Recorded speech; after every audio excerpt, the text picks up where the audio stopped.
Hello et bienvenue sur la chaîne de Demoiselles du Livre. On se retrouve aujourd'hui pour une vidéo à propos des livres que j'ai envie de lire cet automne. C'est une vidéo qui arrive un petit peu tard par rapport au début de l'automne, étant donné que ça fait à peu près un mois que l'automne a commencé, mais pas grave, vous avez l'habitude que je sois en retard. Et puis comme je reviens après avoir disparu pendant 3 mois, c'est dans la continuité. Mais l'automne n'est pas fini, puisque l'automne ça dure quand même 3 mois, donc on a le temps de lire des livres d'ici là, même si là je vais pas vous en présenter beaucoup parce que vu mon rythme de lecture de cet été, autant dire que j'ai préféré y aller tranquille, on va dire. Je vais aussi un petit peu tricher puisque dans la pile que j'avais prévue de base, parce qu'en fait j'ai réfléchi à cette vidéo il y a environ une semaine, j'avais prévu un livre de base que j'ai déjà lu, que j'ai lu le week-end dernier. Mais du coup, pas de panique, comme c'est une saga, il y a le tome 2 qui a pris sa place, entre guillemets, dans cette vidéo. Donc on va pouvoir y aller tout de suite. Et il y a aussi un livre que je suis en train de lire actuellement, et on va commencer par celui-ci.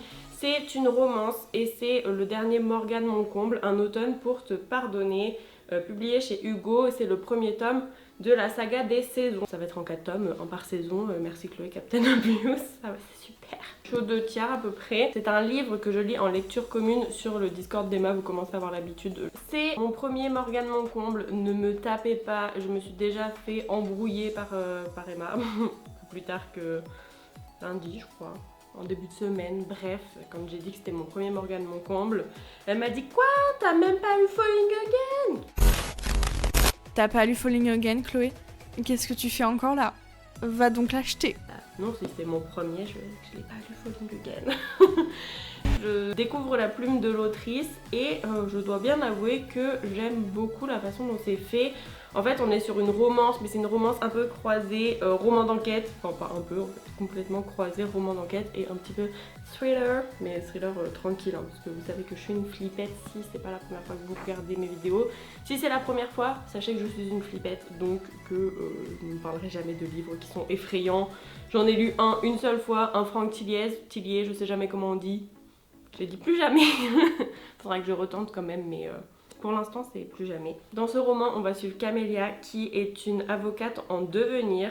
Elle est passionnée de crimes et d'enquêtes non résolues. Elle a un sérieux penchant pour ça. Bon, est-ce que c'est très sain ou pas? Je ne sais pas, je ne jugerai pas. En fait, Camélia, quand elle était plus jeune, elle a été harcelée par Rory Cavendish et sa bande. Et un jour, il se trouve que Rory est assassiné. Le présumé coupable du meurtre, c'est Lou, le meilleur ami de Rory. Lou qui est aussi celui qui a lancé toutes les histoires de harcèlement sur Camélia, qui a été le premier à l'humilier en fait il y a 10 ans. Et du coup Camélia, avocate en devenir, passionnée de crimes, d'enquêtes non résolues, etc., elle va saisir sa chance pour essayer de résoudre l'enquête et surtout pour essayer de tenir sa vengeance contre Lou. Elle y tient beaucoup. Du coup voilà, elle se lance dans cette enquête pour satisfaire quand même sa curiosité qui est assez maladive on va dire, et surtout pour essayer de satisfaire sa soif de vengeance envers Lou.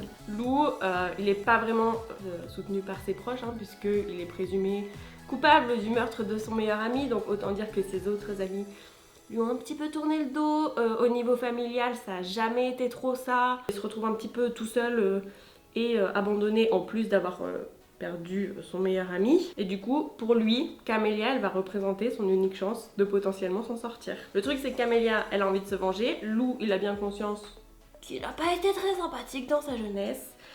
Et du coup il va falloir peut-être qu'il essaye de se faire pardonner. Et pour ça il est quand même prêt à tout puisqu'il a quand même envie d'essayer de se sortir du pétrin dans lequel il s'est retrouvé fourré. Pour l'instant j'en suis aux 2 tiers, j'aime beaucoup ma lecture, c'est addictif, j'ai très envie de connaître la suite et avant d'aller monter cette vidéo je pense que je vais aller le terminer. Voilà, petite confession. Ensuite, dans les livres que j'aimerais lire cet automne, j'inclus une relecture du préquel d'Hunger Games, donc La balade du serpent et de l'oiseau chanteur. Mon copain est parti aux États-Unis pour le travail fin août et il m'a ramené le préquel d'Hunger Games en anglais. Le livre est écrit par Suzanne Collins et en France c'est publié chez PKJ. J'ai adoré ce livre, il a vraiment une place particulière et je l'ai trouvé extrêmement bien fait. Et comme j'ai envie d'essayer de me mettre à lire en anglais, c'était l'occasion. J'aimerais le relire cet automne, notamment parce que le film sort bientôt et le film a l'air dingue. Je trouve que le casting est très bien fait. Pourquoi pas après enchaîner sur la trilogie en français ou en anglais. Pour ceux qui n'auraient pas entendu du préquel d'Hunger Games, déjà que faites-vous? Que faites-vous? Où étiez-vous passé? Vous avez même pas vu la bande-annonce du film. Dans Hunger Games, la balade du serpent et de l'oiseau chanteur, on va suivre le président Snow, mais qui n'est pas encore président. C'est un jeune homme de 18 ans et qui se prépare à devenir mentor pour les Hunger Games.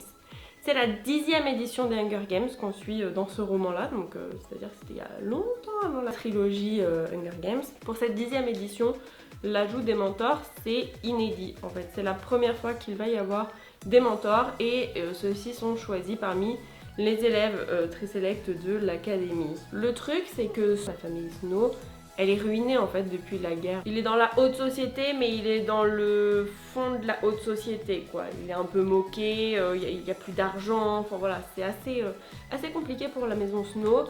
Et il va essayer de faire son maximum pendant les jeux pour redorer le blason de sa famille et pour y apporter lumière et succès. Le truc, c'est que pour ça, il faudrait gagner les Hunger Games. Et comme au niveau du prestige, il se retrouve dans le bas de sa promotion, il va hériter de la fille du district 12. Est-ce que ça vous dit quelque chose?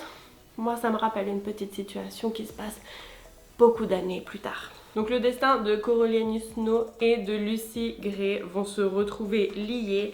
Et lui, il va tout faire pour que sa candidate sorte vainqueur des Hunger Games et pour pouvoir redorer le blason de sa famille, puisque c'est ce qu'il cherche à tout prix. Et voilà, pour ça, il va falloir que sa candidate soit vainqueur. Jusqu'où est-ce qu'il est prêt à aller?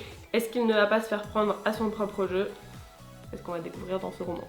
C'était vraiment une excellente lecture, donc si vous avez aimé la trilogie Hunger Games, vraiment, et que vous l'avez pas lu, foncez quoi, parce que vous allez vous régaler. Ensuite, j'ai rajouté un livre que je n'avais pas prévu, mais en ouvrant mes cartons à l'occasion de l'arrivée de mes nouvelles bibliothèques, j'ai retrouvé un livre. Quand j'ai vu la couverture, je me suis dit, mais c'est automne ça. Il s'agit de The Corpse Queen de Heather M. Herman, publié aux éditions Castelmore. Je l'avais acheté l'année dernière, juste la couverture fait très automne, je pense que je le lirai aux alentours de la Toussaint, d'Halloween, parce qu'avec le petit cercueil et tout, c'est une couverture en fait un peu transparente.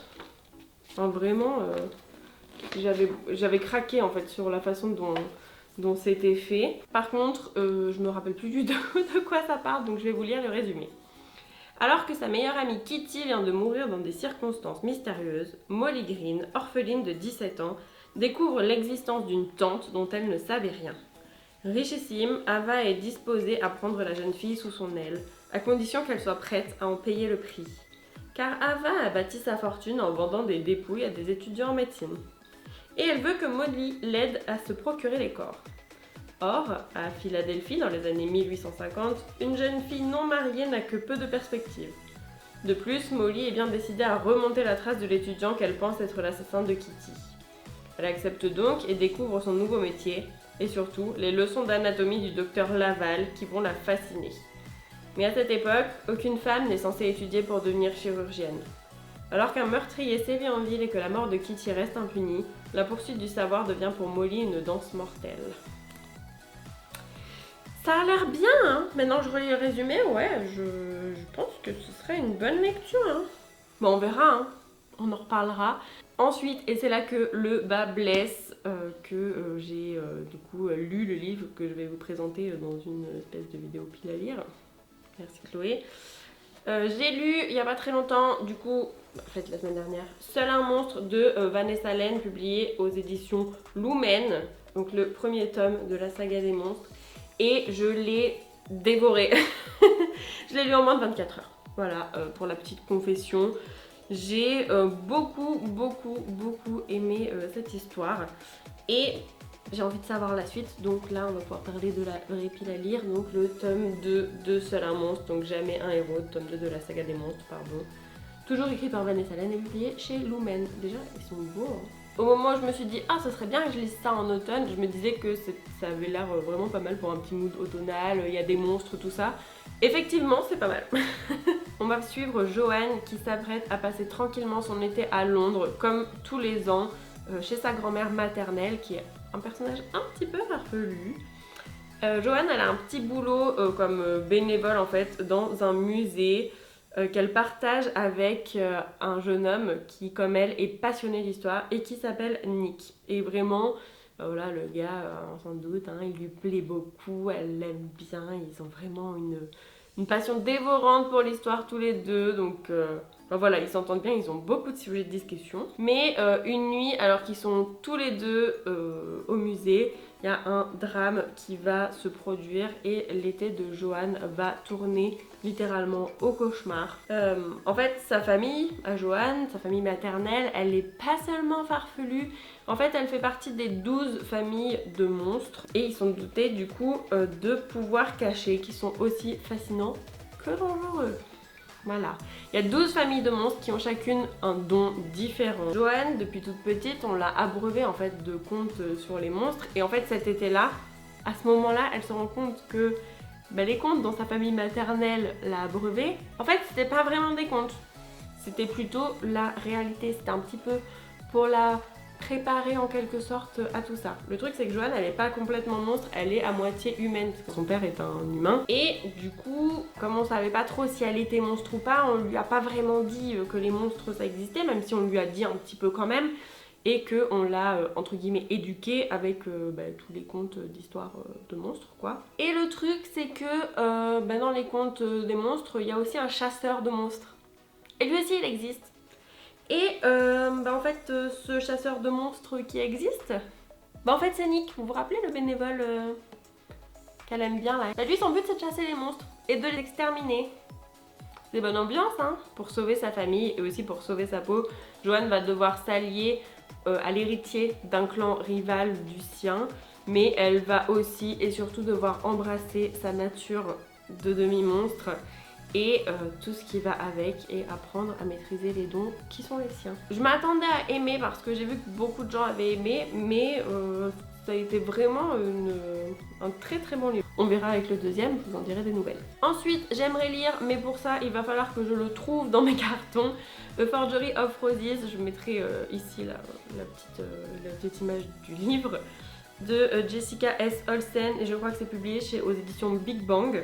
Dans A Forgery of Roses, on va suivre Mira qui est une artiste et surtout une prodige. En fait, ces tableaux ont un pouvoir, c'est qu'ils lui permettent de modifier leur modèle.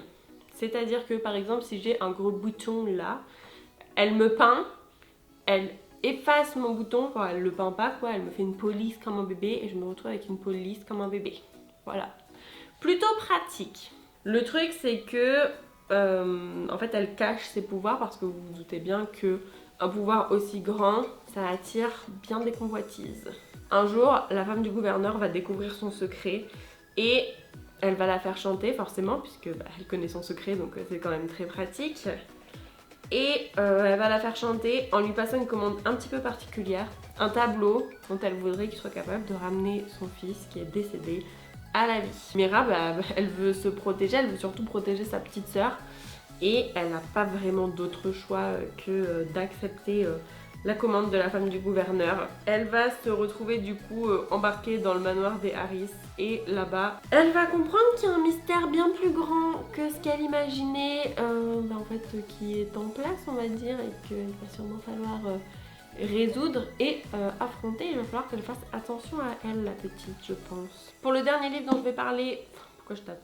Pour le dernier livre dont je vais parler aujourd'hui, c'est pareil, c'en est un que j'ai retrouvé dans les cartons comme The Corpse Queen et où je me suis dit ah mais c'est vrai que j'ai ça, ça a l'air bien pour l'automne. Il s'agit de All of Us Villains de Amanda Foody et de C.L. Herman, publié aux éditions Milan, donc j'ai la version reliée. Quand je l'ai acheté, il me donnait vraiment envie et je ne sais plus sur quel compte Instagram, j'avais vu que c'était un peu... Enfin voilà, il y avait un mood un peu Hunger Games. Voilà, ça me donnait bien envie et je pense que c'est un espèce peut-être de croisement entre Hunger Games et Lore, je ne sais pas. Enfin voilà, c'était l'effet que ça me faisait et du coup voilà, ça me donnait plutôt envie. Et je ne me rappelle plus par contre exactement de quoi ça parle, donc c'est pareil, je vais relire le résumé, je suis désolée pour ça, j'ai très mal préparé cette vidéo. Quand s'élève la lune de sang et que s'abat le voile pourpre, le tournoi magique d'Iverness peut commencer. Les 7 familles maudites de la ville désignent alors chacune un champion pour lutter jusqu'à la mort. Leur objectif, contrôler les ultimes ressources de haute magie. Au cours de cette compétition, tous les coups sont permis, que le plus cruel l'emporte.